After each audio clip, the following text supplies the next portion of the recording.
Alright, so how to initialize a Git repository? What does that mean? To make Git work for a specific project, Git should be initialized in the root folder of that project. In theory, Git can be initialized for any folder that exists on your computer.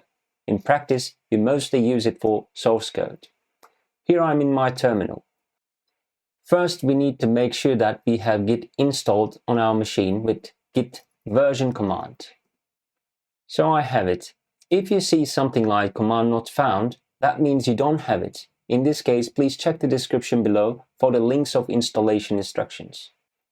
Let's create a new folder with mkdir command and switch into it with cd command. Here, git init command is our initializer. An empty Git repository initialized. So what exactly this command does is creating a hidden .git folder inside project folder. I can check it by ls command with a flag means show all folders. And I see .git is here. This .git folder contains all the information that is necessary for version control.